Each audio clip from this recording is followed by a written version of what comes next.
கரூரில் 41 பேர் உயிரிழந்ததற்கு காரணம் செந்தில் பாலாஜி தான் அப்படின்னு சொல்லக்கூடிய உண்மையை நான் உங்கள் முன்னாடி பகிரங்கமாக சொல்கிறேன்னு சொல்லி நயினார் நாகேந்திரன் அவர்கள் குறிப்பிட்டிருக்கிறார். இன்றைக்கி அமித்ஷா அவர்கள் முன்னிலையில் நயினார் நாகேந்திரன் அவர்கள் திருச்சியில் இப்படி பேசியிருப்பது பெரிய ஒரு பரபரப்பை ஏற்படுத்தியிருக்கு. அமித்ஷா அவர்கள் தமிழ்நாட்டுக்குள்ளே வந்திருக்காரு. வந்த பிறகு மன்னிப்பை கோரினார். செந்தமிழில் என்னால் பேச முடியலையே, சோழர்களுடைய வம்சம் இங்கே தான் இருந்தது அப்படின்னு சொல்கிறாங்க. உண்மையிலேயே இதற்கு நான் பெருமைப்பட வேண்டும். பட் தமிழில் பேச முடியாததற்கு மன்னிப்பை கோரிக்கொள்கிறேன் அப்படின்னு சொல்லி அமித்ஷா அவர்கள் சொன்னதும் 20% கமிஷன்லேயே இங்கே இருக்கக்கூடிய ஆட்சி பெரிய அளவில் ஊழல் செய்து கொண்டிருக்கிறது. இப்படி இருக்கும்போது தமிழ்நாடு எப்படி முன்னேறும்? கண்டிப்பாக எந்த பாடுபட்டாவது தமிழ்நாட்டில் இப்போ திமுக அரசாங்கத்தை இல்லாட்டி அடுத்த கட்டமாக அரசியலில் திமுக ஆட்சியை ஒழிப்பது தான் நம்முடைய லட்சியமாக இருக்கும் அப்படின்னு சொல்லி அமித்ஷா அவர்கள் கூறியிருக்கிறார். இதெல்லாம் நார்மலாக ஒரு அரசியல்வாதி சொல்லக்கூடிய விஷயம்தான். பட் 41 பேர் மரணத்தில் திடீர்னு செந்தில் பாலாஜி அவர்களுடைய பெயர் அடிபடுவதற்கான காரணம் என்ன? டெல்லியில் ஏதாவது பிளானை போட்டாங்களா? இது ஆழமான அரசியல் சதுரங்கம்.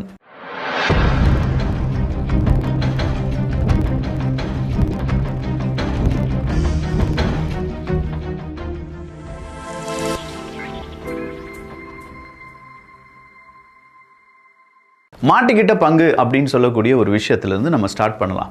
எப்படி பொய்கள் பேசப்படுகின்றன, அந்த பொய்களை எப்படி மக்களிடம் திணிக்கிறார்கள், அப்படி திணித்த அந்த பொய்யை உண்மை அப்படின்னு சொல்லி நம்மளை எப்படி நம்ப வைக்கிறாங்க அப்படிங்கிறதுக்கான சிறந்த உதாரணம் இந்த பெண்ணினுடைய பேச்சு. மகளிர் அணியினுடைய ஒரு பிரம்மாண்ட கூட்டம் ஒன்று நடக்குது அப்படின்னு சொல்லி அந்த கூட்டத்துக்கு நிறைய பேர் வந்திருந்தாங்க. கருப்பு சிவப்பு சாரி எல்லாமே ஃப்ரீயாக எடுத்து கொடுத்தாங்களா இல்லை அவங்க எடுத்தாங்களா அப்படிங்கிறது தெரியல. அது கூட கூட்டத்துக்கு வந்தவங்களுக்கு 1000 ரூபா 2000 அப்படின்னு சொல்லி பேசிக்கிறாங்க. அது உண்மையாக பொய்யான்னு தெரியல. எது எப்படி இருந்தாலும் அங்கே வந்து அந்த பெண்மணி ஒரு விஷயத்த சொன்னாங்க. நான் விஜய் ரசிகை தான், ஆனால் அரசியலுக்கு வந்த பிறகு கண்ணா முன்னான்னு பேசிகிட்டு இருக்காரு, எனவே நான் விஜய் ரசிகர் அப்படிங்கிறதுலேருந்துலாம் வெளியில் வந்துட்டேன், அவர் ஒரு ஜீரோ அப்படி இப்படின்னு சொல்லி பேசினார். பரவாயில்லையே, ஒரு விஜய் ரசிகை, அரசியலில் விஜய்க்காக ஆதரவாக இருந்த ஒரு ரசிகை திடீர்னு விஜய் பேசினது பிடிக்கலன்னு சொல்லி திமுகக்குள்ளே போயிட்டாங்க அப்படின்னு சொல்லி தான் நம்மளாம் நினைப்போம். நம்மளை நினைக்க வச்சாங்க. எப்படி நினைக்க வச்சாங்க? அந்த பர்டிகுலர் வீடியோ கிளிப்பை மட்டும் திமுகவினுடைய ஐடி விங் எடுத்து ஷேர் பண்ணுறாங்க. ஏகப்பட்ட இடங்களில் திமுகவினுடைய ஐடி விங் இதை ஷேர் பண்ணனால விஜய் அவர்களுடைய உண்மையான ஃபேன்ஸ் இதை பார்க்கும்போது பாரேன், விஜய் அவர்களுடைய எவ்வளோ உண்மையான ஃபேன்ஸை விஜய் அவர்கள் இழந்து விட்டார், நாமும் விஜய் அவர்களை மதிக்கக்கூடாது அப்படின்னு சொல்லி அந்த ஒரு நிலைமையை ஏற்படுத்துவது தான் இவங்க பகிர்ந்ததற்கான காரணம். திடீர்னு என்ன செஞ்சிட்டாங்க? தாவேகாவினுடைய விர்ச்சுவல் வாரியர்ஸ் இடையில புகுந்து அந்த பெண்ணினுடைய ஃபோட்டோவெல்லாம் ரிவர்ஸ் சர்ச் பண்ணி அந்த பெண்ணினுடைய சோஷியல் மீடியா ப்ரொஃபைலெல்லாம் எடுத்து பார்க்கும்போது தான் தெரியுது, சார் ஜெமினி கணேசனப்பா அப்படின்னு சொல்லுவாங்க பார்த்தீங்களா கில்லி படத்தில், அதே மாதிரி இவங்க திமுகவினுடைய பரம்பரை, அதாவது 4 தலைமுறையாக நாங்கள் இந்த கட்சிக்கு தான் ஓட்டு போடுவோம் அப்படின்னு சொல்லுவாங்கள்ல, அதே மாதிரி பல காலங்களாகவே இவங்க திமுகவுக்கு ரொம்ப உறுதுணையாக இருந்தவங்க. திடீர்னு ஒரு விஜய் விஸ்வாசி அப்படிங்கிற ஒரு பெயரை எடுத்து விஜயை டேமேஜ் பண்ணி மறுபடியும் திமுகவில் வந்த மாதிரி காணிச்சிக்கிட்டாங்களே, அப்படிலாம் எதுவும் கிடையாது. உண்மையிலேயே இவங்க திமுகவினுடைய தீவிர விசுவாசி அப்படிங்கிறத பொழந்து கட்டிட்டாங்க. ஸோ மாட்டிக்கிட்டே பங்கு அப்படிங்கிறத இங்கே வந்து சொல்ல வேண்டிய கடமை நமக்கும் இருக்கிறது. அடுத்ததாக யார் மாட்டிக்கிட்டாங்க அப்படின்னு சொல்லி பார்த்தா நம்ம நயினார் நாகேந்திரன் அவர்கள் கண்டிப்பாக அவருடைய இந்த அரசியலில் தமிழ்நாட்டை தலைநிமிர வைப்போம் அப்படின்னு சொல்லக்கூடிய மாபெரும் ஒரு அணிவகுப்பு எல்லாமே நடத்தி முடித்து கடைசி அதனுடைய இறுதிக்கட்டத்தை அமித்ஷா வந்து அவர்கள் முடித்து வைக்கிறார் அப்படின்னு சொல்லக்கூடிய அந்த செய்தி வெளியானது. அமித்ஷா அவர்கள் தமிழ்நாட்டுக்கு வரப்போகிறார் அப்படின்னு சொன்னோன்னே அதிமுகவினுடைய முக்கியமான நபர்கள் அமித்ஷாவுடன் பேச்சுவார்த்தையில் ஈடுபடுவாங்க அப்படின்னு சொன்னால் எஸ்பி வேலுமணி உட்பட கொஞ்சம் பேர் அமித்ஷா கூட பேசினாங்க. அமித்ஷா அவர்கள் பேசும்போது கூட என்டிஏ தலைமையிலான கூட்டணி தான் தமிழ்நாட்டில் ஆட்சி அமைக்கப் போகிறது அப்படின்னு சொன்னாங்க. எடப்பாடி பழனிசாமி அவர்களை பற்றி அதிகமாக பேசவில்லை அப்படிங்கிறது ஒரு பெரிய மைனஸ் தான் கூட்டணிக்குள்ளே. பட் ஆனாலுமே அதிமுக மற்றும் பாஜகவினுடைய கூட்டணி எப்போதும் போல் இப்போதும் இருக்கிறது அப்படிங்கிறதுல அங்கே மாற்றுக்கருத்து எதுவுமே வெளியில் வரல. இப்படிப்பட்ட நேரத்தில் நயினார் நாகேந்திரன் அவர்கள் கரூரில் 41 பேர் உயிரிழந்ததற்கு காரணம் வேறு யாருமே கிடையாது, செந்தில் பாலாஜி தான் அப்படின்னு சொல்லி நான் பகிரங்கமாக குற்றச்சாட்டை சமர்ப்பிக்கிறேன் அப்படின்னு சொல்லிவிட்டார். எங்க விசாரணை நடந்துட்டு இருக்கு, திடீர்னு நீங்கள் பாட்டுக்கு செந்தில் பாலாஜி அவர்கள் தான் குற்றவாளி அப்படின்னு சொல்லிட்டீங்களே அப்படிங்கிற ஒரு கேள்வி வரும் பட்சத்தில் நமக்கு கிடைச்சிருக்கக்கூடிய தகவல் என்னென்னா, சிபிஐ அங்கே விசாரணை ஸ்டார்ட் பண்ணியிருக்காங்க. சிபிஐ கிட்ட வசமாக ஏதோ ஒரு எவிடன்ஸு சிக்கியிருக்கு. 41 நபர்களுடைய அந்த போஸ்ட்மார்ட்டம் ஏன் ஒரே நைட்டில் செய்யப்பட்டது, அது எல்லாமே செந்தில் பாலாஜியை காப்பாற்றுறதுக்கு தான் அப்படின்னு சொல்லி நயினார் நாகேந்திரன் அவர்கள் பேசியிருப்பதும், சிபிஐனுடைய விசாரணை தீவிரப்படுத்தப்பட்டிருப்பதும், அடுத்ததாக எலெக்ஷன் கிட்ட வருவதும், ஒருவேளை டெல்லி திமுகவை ரொம்ப பெரிய அளவில் அதிர்ச்சிக்குள்ளாக்கும்படியாக ஏதாவது ஒரு அரெஸ்ட் நடவடிக்கையில் ஈடுபடுவதற்கான வாய்ப்புகள் இருக்கா அப்படின்னு சொல்லி அரசல் புரசலாக கேட்கும்போது எஸ், அப்படி ஒரு வாய்ப்புகள் இருக்குது.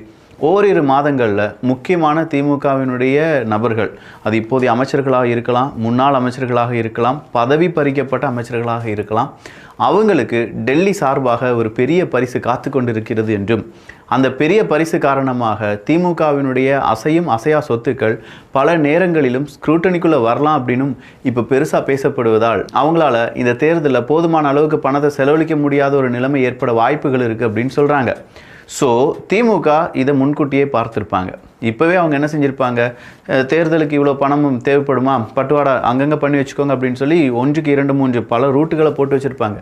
பட் ஆனாலுமே டெல்லி பக்கம் இருந்து இப்படி ஒரு நடவடிக்கையில் யாரோ ஈடுபட்டுருக்காங்கப்பா, அந்த தைரியத்தில் தான் நயினா நாகேந்திரன் அவர்கள் இப்படிலாம் பேசுகிறாரு பாருங்களேன். கண்டிப்பாக இதை எதிர்த்து திமுக பதில் சொல்லும். ஆனாலும் அரசியல் சார்ந்து இருக்கக்கூடிய பல அமைப்புகளும் அரசாங்கம் நீதிமன்றம் அப்படின்னு சொல்லி வரும்போது நீதிமன்றத்துக்கு தான் ஆதரவு கொடுப்பாங்க. நீதிமன்ற வழக்கில் விசாரணை, அந்த விசாரணையின் முடிவில் திமுக காரங்க மேலே தப்பு இருக்குது அப்படின்னு சொல்லி எவிடன்ஸுடன் சமர்ப்பிக்கப்பட்ட ஒரு பெரிய கேஸ் ஒரு 2 மாதங்களில் பதிவு செய்யப்பட வாய்ப்புகள் இருக்குது அப்படின்னு சொல்லப்படுகிறது. இதெல்லாம் உண்மையாகும் பட்சத்தில் திமுகக்கு இது சிம்ம சொப்பனம் தான்.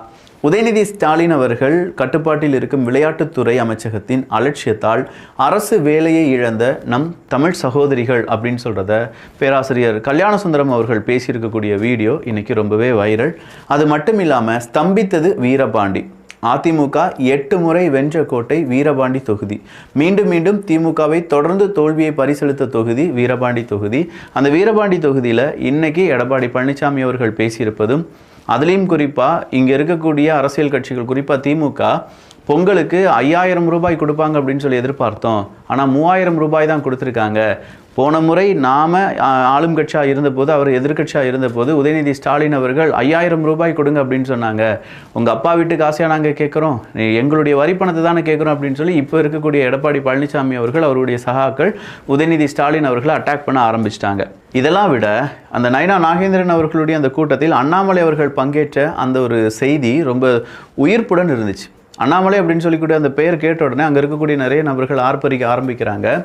ரேஷன் அட்டைக்கு 3000 ரூபாய் பொங்கல் பரிசு அப்படிங்கிறது கொடுத்துருக்காங்க. வெறும் 3000 ரூபாய் கொடுத்துருக்காங்க அப்படின்னு சொல்லி அண்ணாமலை அவர்கள் விமர்சனத்தை ஸ்டார்ட் பண்ணுறார்.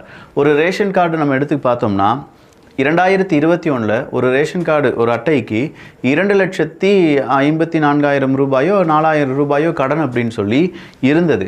ஆனால் இப்போது அதே ரேஷன் அட்டையை நம்ம எடுத்து பார்த்தோம்னா ஒரு ரேஷன் அட்டைக்கு 4,54,000 ரூபாய் அப்படிங்கிறது கடனாக இருக்கிறது. கிட்டத்தட்ட 2.5 லட்சம் ரூபாய் ஒரு ரேஷன் கார்டுக்கு கடன் வாங்கி அரசாங்கத்தை நடத்தியிருக்காங்க திமுக. அப்போ 2.5 லட்சம் ரூபாய் கடன் வாங்கி அதில் வெறும் 3000 + 1000 இந்த 4.5 வருடங்களில் பொங்கல் தொகுப்பு அப்படின்னு சொல்லி 2 வருடங்கள் 1000 ரூபாயும், இந்த வருடம் 3000 ரூபாயும் அப்படின்னு சொல்லி டோட்டலாக 5000 ரூபாய் மட்டும்தான் கொடுத்துருக்காங்க. 2.5 லட்சம் உங்களை கடனாளியாக மாற்றி டோட்டலாக இப்போ 4.5 லட்சம், ஒரு ரேஷன் கார்டுக்கு 4.5 லட்சம் நம்ம கடனாளியாக இருக்கோமா? அதில் இந்த 5 வருடத்தில் மட்டுமே 2.5 லட்சம் ரூபாய் அவங்க கடன் வாங்கியிருக்காங்க.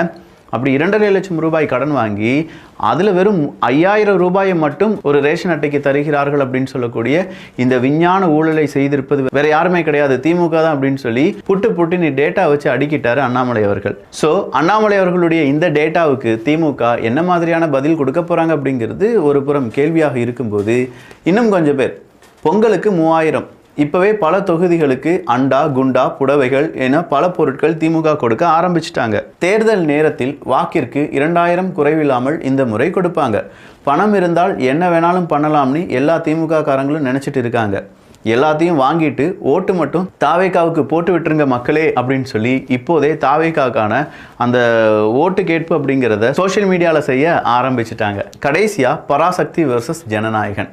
பராசக்தி அப்படின்னு சொல்லும்போது ஹிந்திக்காரங்களுக்கு நாங்கள் எதிர்ப்பு கிடையாது, ஹிந்தி திணிப்புக்கு தான் நாங்கள் எதிர்ப்பு அப்படின்னு சொல்லி பராசக்தியினுடைய டைலாக்லாம் பெருசாக பேசப்படுகிறது. இதில் தமிழ் ஜெயிக்கட்டும், தமிழ் வெல்லட்டும், சேனை ஒன்று எனக்கு தேவை அப்படின்னு சொல்லி ஏகப்பட்ட டைலாக்ஸ் தமிழ் சார்ந்திருக்கக்கூடிய டைலாக் இருக்கிறதுனால சாட்டை துரைமுருகன் அவர்கள் என்ன சொல்லியிருக்காரு, தமிழுக்காக இந்த பராசக்தி வெல்லட்டும் அப்படின்னு சொல்லி ஒரு ட்வீட்டை போடுறார். ஆனால் உண்மையிலேயே இந்த படத்தை எடுத்தது யார் அப்படிங்கிறது தெரியும், திராவிடத்தை சார்ந்த இந்த படத்தில் நடித்தவங்க எஸ்கேவை தவிர மீதம் இருக்கும் நிறைய பேர் தமிழ் அல்லாதவர்கள் அப்படிங்கிறதும் நாம் தமிழர் கட்சியை சார்ந்த சாட்டை துரைமுருகன் அவர்களுக்கு நல்லாவே தெரியும். அப்படி இருந்தும் இதை வாழ்த்துவதற்கான காரணம் என்ன அப்படின்னு கேட்டால் வேறு எதுவுமே கிடையாது, வன்மம். அந்த வன்மம் யாருடையது அப்படின்னு பார்த்தா விஜய் அவர்களுடைய ஜனநாயகன் வெற்றி பெறாமல் இந்த பக்கமாக இருக்கக்கூடிய பராசக்தி வெற்றி பெற வேண்டும் அப்படின்னு சொல்லி சாட்டை நினைக்கிறாரோ என்னவோ. அப்போது சாட்டைக்கு சரியான பதிலடியை நிறைய பேர் கொடுத்துட்டாங்க. அதில் இன்னொருத்தர் என்ன கொடுத்துருக்காருன்னா, அண்ணன் சாட்டை முழு சந்திரமுகியாக மாறிய தருணம். இப்படி வெளிப்படையாக சொல்லிவிட்டு நீங்கள் அரசியல் பேசினால் எந்த பிரச்சனையும் இல்லை அண்ணா, நிச்சயம் உங்களை அறிவாலயம் அரவணைக்கும் அப்படின்னு சொல்லி ஒருத்தர் போட்டிருக்கார். இன்னொருத்தர் என்ன போட்டிருக்காருன்னா, ஆமாம், பாட்டிலுக்கு 10 ரூபாய் எக்ஸ்ட்ரா வாங்கி தமிழை வளர்த்த இந்த காவியம், ஏன்னா அப்படி தான் அங்கே ப்ரொடக்ஷன் வந்துருச்சு. அந்த ப்ரொடக்ஷன் யூனிட் எல்லாத்தையுமே இன்பன், உதயநிதி, இன்பன் அப்படின்னு சொல்லி தானே இங்கே வந்திருக்காங்க. அப்போது எப்படி காசு வந்துச்சு? பாட்டிலுக்கு 10 ரூபாய் வாங்கி இங்கே இருக்கக்கூடிய ஏழை பெண்களுடைய தாலியை அறுத்து தானே இந்த ப்ரொடக்ஷன் கம்பெனி உருவாகி இருக்கு. அவங்கள வாழ்த்துறாரு இந்த சாட்டை அப்படின்னு சொல்லி அதற்கும் விமர்சனங்கள் அப்படிங்கிறது வெளிவர ஆரம்பித்திருக்கிறது. இப்போ எல்லாருமே சாட்டை துரைமுருகன் அவர்களுடைய பழைய வீடியோவை ட்ரெண்ட் பண்ணி விட்டுட்டு இருக்காங்க. வாரிசு அப்படிங்கிறது ஒரு சூப்பரான படம், ஒரு ஃபேமிலியான படம் அப்படின்னு சொல்லி தாவேகா தொடங்குறதுக்கு முன்னாடி அவர் விமர்சனம் கொடுத்திருந்தார். அதன் பிறகு வாரிசு ஒரு குப்பை படம் அப்படின்னு சொல்லி தாவேகா தொடங்கிய பின்பு அவர் ஒரு விமர்சனத்தை கொடுத்திருந்தார். ஸோ பேமெண்ட்டுக்கு முன் பேமெண்ட்டுக்கு பின் அப்படிங்கிற மாதிரி அவருடைய நிலைப்பாடு இருக்குது என்பதை மீண்டும் இந்த முறையும் பலரும் சுட்டி காண்பித்திருக்கிறார்கள். ஸோ சாட்டை துரைமுருகன் அப்படிங்கிற தனிப்பட்ட நபர் என்ன வேணாலும் சொல்லலாம். பட் நாம் தமிழர் கட்சியிலிருந்து இதை வச்சு பேசும்போது இங்கே நாம் தமிழர் கட்சியினுடைய அந்த கிரெடிபிலிட்டியும் இதோடு லாஸ் ஆகுது அப்படிங்கிறத நாம் புரிந்து கொள்ள வேண்டும். நல்லதை பகிர்ந்து நல்ல சமுதாயத்தை உருவாக்குவோம். நன்றி, வணக்கம்.